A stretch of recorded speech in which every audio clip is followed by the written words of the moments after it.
Virgil, Alicia, welcome to our Ohio Weekly. Thanks for having us, Ty. We really appreciate it, and we know how much the fair means to the Farm Bureau. It does, and Alicia, I'm so excited. Here we are, the first time talking about a full fair since, 2019, right? That's right. Yeah, we're very excited to be opening those gates very soon. How long have you guys been with the State Fair and Expo Center? It seems like I've been in this industry quite a while, and I've worked with you pretty much every year we've done this. How long have you been a part of it? So I've been at the fair for about 11 years now, and Virgil, you're our longest running general manager in the history of the fair. Right. This will be my 29th year as the ag director, and it'll be my 18th year as general manager. So I'm very, very thankful but I've had this run. Thankful for both of you because I know how busy it is. Here we are just 4 days away from the opening of the Ohio State Fair, and you've got a lot on your plate. Obviously, when you come into this after being on hiatus for a couple of years with a full fair, there are probably some challenges with planning a fair after being off for a couple of years. What have those been? What are some of the things that you're finding out is a little bit harder after a little time off? Well, one of the major things I believe is that when we had just the all ag fair, we were able to do things that we probably couldn't do at a full-fledged fair.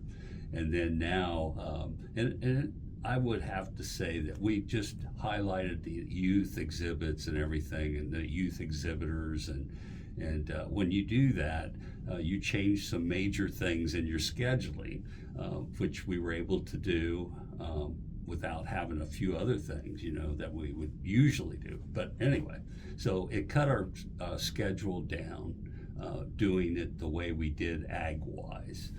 We have for an example, we have the draft horses coming in earlier. We have the dog show coming in earlier for 4-H. And of course, you know as well as I do, Ty, 4-H and FFA, both are represented at our great state fair. And we tried to make it better, and in doing so, I think we have these drives that we've put in, and the drives are a breed drive, and then there's a market drive. And those two things take up a lot of room in the Coliseum. And I know Alicia and others have, and I mean this with everything I got, the staff that I have, and that Alicia has too, because she's the assistant manager. And we have to be thankful because there's so many people that help us out and make us look good, and that's what it takes, that. And it isn't without the organizations, like all the commodities are behind us. You guys are behind us big time, and nationwide, all these different people that have helped us with these drives. But anyway, I think that's one of the major things, wouldn't you say? Yeah, definitely. I mean, there have been a handful of just logistical things too. My joke is that I'm always dusting off my brain, trying to remember this thing or that thing that we've done in the past that was really a habit, and maybe I got out of the habit of. But even just, we're really proud of our landscaping that we have at the Ohio Expo Center and State Fair, and we've had in-house greenhouses for years. And we of course had to restart those greenhouses to get everything planted and ready for the fair. So there's things large and small, but to Virgil's point, I think having our dedicated volunteers and our partners and our staff all come together, all dust off their brains together, gets us, right here where we need to be, just like you said, days away from the opening. I use the word challenges, but really I think we're using the word opportunities more when it comes to the Ohio State Fair, right? So we took a little time off, we maybe rethunk a couple of things, if you will, and we're coming back with some fresh ideas. What are some of those new things that are coming out in this year's Ohio State Fair? Yeah, we've got a handful of new things.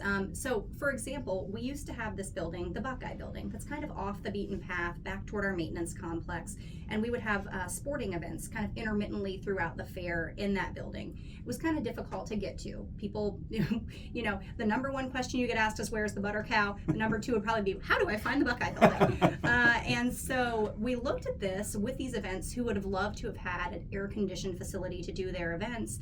And so we're moving them all into Casa Call. So now they're right there, right on the beaten path, and we can find access to that. Another thing, we had what's had been called the Showplace Pavilion, where we had special events coming in and out intermittently also. And so this year we've moved one of our attractions there. We're calling it the Dog House, and it's got the Marvelous Mutts show. They're rescue dogs who do duck diving and agility and frisbee tricks, and then we've got canine classes there. So there's going to be a lot of great consistency in the same area. And I mean, who doesn't love dogs, right? So I think that'll be really wonderful. And another thing that we've done that's new this year to really complement the great efforts of the Land and Living exhibit is a new exhibit called Little Farmers that we're having out on the Voinovich lawn. And so we've got a handful of barns there. We've got Buckeye Bessie, the simulated cow that you can milk. We're going to have some pedal tractors that kids can ride, have some grain and wool to touch and feel. So, really that opportunity to, at a young age, just kind of touch and feel and learn, and then hop on over to the Land and Living building where things go a little bit deeper, right? Right. You mentioned the grand drives too, and I want you to go in a little more detail about that, because that's something that did start last year when you had just the agricultural fair, but something you decided to continue this year with a full fair. Right. And again, it's where we are really identifying our youth exhibitors and how much they mean to the great state of Ohio. And it's livestock, we all know that, but we bring in all the species, especially for the last drive. All the species are there for the market drive.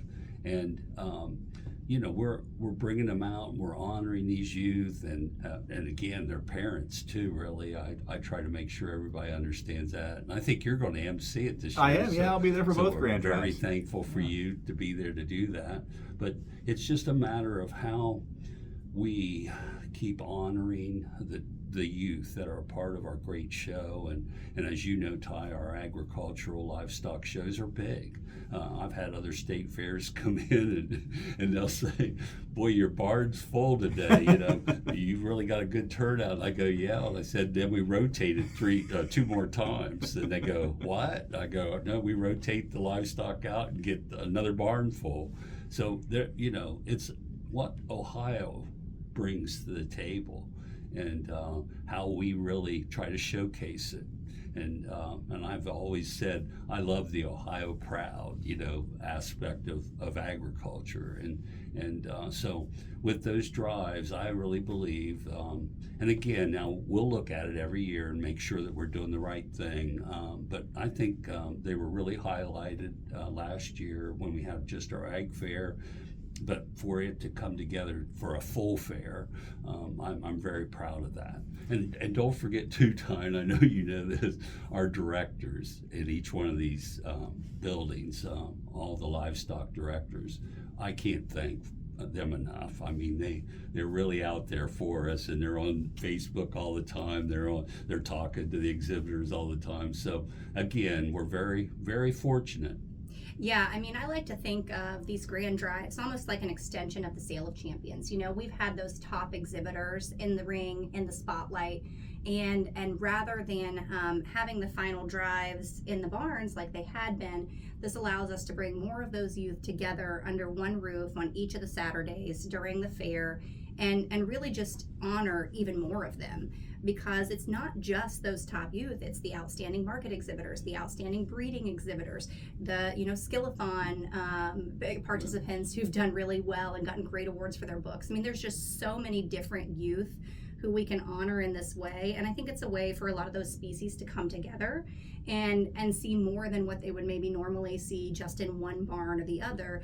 You see those other youth who are being recognized in other barns, or even some of the same participants who come here and are nonstop bouncing back and forth between barns because they're showing multiple species. And Ty, tradition, people look at tradition, and we've always picked those in the barns, each barn, the grand champions of the breeds and of the marketing, and that hurts sometimes, some of us that have been here for so long. But I think it's a matter, like Alicia said, and other people have said, we're trying new things. We're trying to make sure that we stay ahead of that curve of being able to do things different. And we're really fortunate, that we've got great partnerships with both Nationwide and Ohio Farm Bureau for that event so that they can be live streamed and so that we can just really go above and beyond and have great photo backdrops and great ways to just enhance that experience for everyone who's there. Amen. Alicia Shoults is the Assistant General Manager. She also takes care of the marketing and PR for the Ohio State Fair and Ohio Expo Center. Virgil Strickler also joining us this week, General Manager of the Ohio State Fair and Expo Center. Alicia, you talked about some of the things we're doing outside of Land and Living, and that's where you'll find Ohio Farm Bureau. You'll find all of our commodity groups, corn, wheat, soybean, pork, beef, dairy, all going to be there showing just how that food gets from the farm to the plate. Consumers really maybe only think about agriculture once a year when they come to the Ohio State Fair. Really a chance for agriculture and those of us in the industry to connect with the consumer on a one-to-one basis. Most certainly. I think that's one of the wonderful benefits of the Ohio State Fair is that, being here in central Ohio and, kind of a more urban and suburban community, that we're so close to people who may not realize that agriculture and food are Ohio's #1 industry. And that, while they may be a degree or two removed from it, that it is important and it is a part of our daily lives. And like you said, Ty, to, actually interact with farmers who are serving them food in the Taste of Ohio Cafe, or learning a little bit more about byproducts they may never have realized that come from, Ohio's agricultural commodities. And so it's that opportunity for, of course, entertainment. We've got music, we've got rides, but our roots are in agriculture, and being able to let agriculture shine and educate Ohioans about everything that's great about our state. I had one gentleman bring up the fact that even our purple felt banners that we give away, that's like getting the Heisman Trophy to a lot of people, it really is.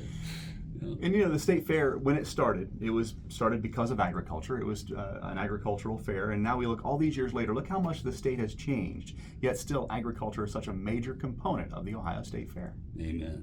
That's the way I look at it every day, and that's what makes, I think, everyone that's involved in the Ohio State Fair and OSU over at the Ag College. They are so supportive, and we just make sure that we're there for the youth. That's the main thing. We got to get our youth involved in agriculture and keep them in our state. Even when it comes to them going to college, we want to try to keep all of our youth here in our state, our great state. And you said, Virgil, the other day, I believe, that we have about 17,000 entries in our livestock exhibitions at the fair. And those youth, as many listeners know, work hard all year round. They don't just show up at the fair. They wake up early, they take care of their projects and their animals, and they come here. And so I urge any fair goer to walk through the barns and talk to these individuals, because 9 times out of 10, unless they're getting ready to walk in the show ring, they would love to tell you about Ohio agriculture, their farm, their experiences. And it's really just kind of heartwarming to have those conversations, isn't it, Virg? Right. And Ty, I always make sure that everyone hears this, and that is, if you've got children, come to the fair as a family. They will never forget what they're going to see at our fair. If you have grandchildren, bring them to the fair, be a family, and enjoy and be awed really about how much agriculture we have and how great it is. I could talk about agriculture and its aspect in the fair all day long, but there are other parts of the fairgrounds that people like to go and enjoy, and we'll talk about that too, especially when it comes to the food and entertainment. So what do we have on tap this year that you'd like our listeners to know about?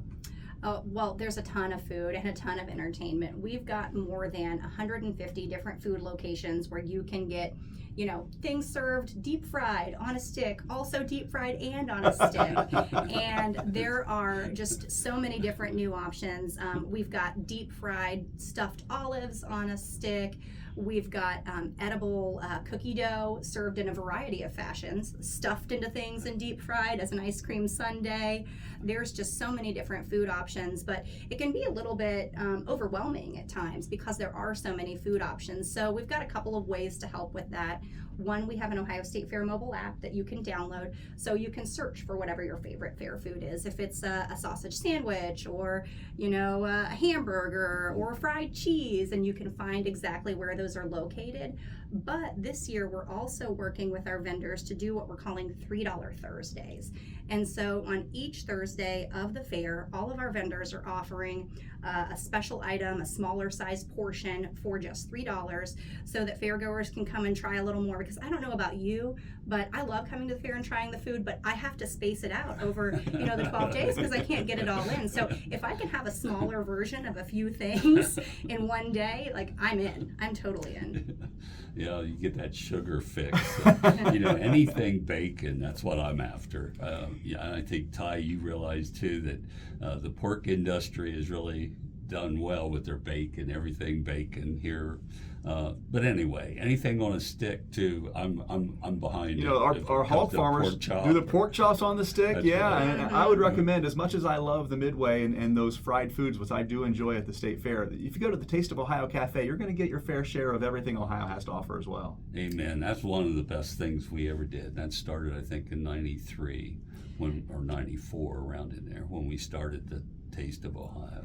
And the Taste of Ohio Cafe is just wonderful because there's a station for the different types of food. So there's a pork station, there's a lamb station, there's the dairy area where you can get your ice cream, and there's beef, there's poultry, and all of these are run by Ohio's agricultural commodity group. So you're not just getting that delicious, farm fresh meal like chicken and noodles, but you're getting the opportunity to be served by someone who's actually in the agriculture industry. It really is farm to fork right there. That's right. How about as far as entertainment in the Celeste Center? What are we looking for this year? Yeah, we have a lot of wonderful concerts in the Celeste Center this year. So we have Willie Nelson, we have Kids Bop, we have Foreigner, we have Nelly, we have Ice Cube, and we just recently announced a new show called Generation Radio. It's a free show the second day of the fair, Thursday, July 28th. And so what's really kind of neat about that is that it's the super band of stars who've been in other big name bands like Tom Petty and the Heartbreakers in Chicago.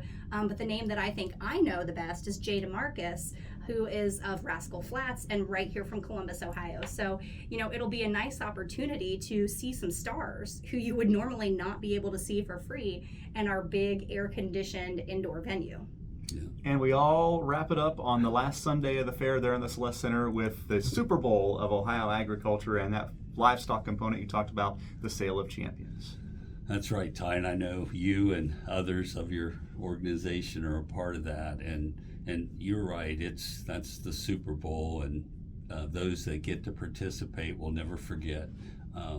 But to come and watch that auction and actually see the grand champion steer and the reserve champion steer or any of the other species of livestock, and as you know, Ty, we're very thankful for all the buyers, and I just can't say enough when it comes to the buyers and how we've been able to do this youth reserve program, which I've been behind since day one, and I'm so thankful that we have it. And that's where we take and put a cap on each one of the auctioned livestock, and then we make sure that the rest of it goes to all the youth that we can reach out and touch the next year with the money.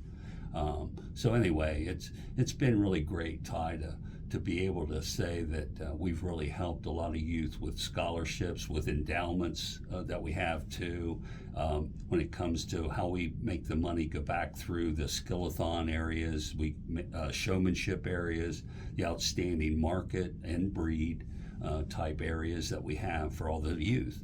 And I think the families realize what we're trying to do, and they know that they're getting help for the child's education. Doesn't matter if they're 9 years old right now. They're putting away money that can help either get their project, next year's project, or they're putting it away to make sure that their family is taken care of when it comes to scholarships and stuff for college. The Great Ohio State Fair is back July 27th through August 7th. Alicia, how can people find out more about admission, about parking, about everything they need to know about the Ohio State Fair? You can find absolutely everything at ohiostatefair.com. And the one thing I'll mention, since you brought up parking, is that one of our big changes this year is we're offering free general parking. So for those of you who have come before, big fun news for you. Parking is now free. Get your advance sale admission tickets now through July 26th or after at ohiostatefair.com or at the gates. The money you save on parking could go on something else that's on a stick there at the Midway. Sounds for sure. like a plan, Ty. Alicia Shoults, Assistant General Manager, and she's in charge of marketing and PR with the Ohio State Fair and Ohio Expo Center, and their General Manager, Virgil Strickler, joining us this week on our Ohio Weekly. Thank you both.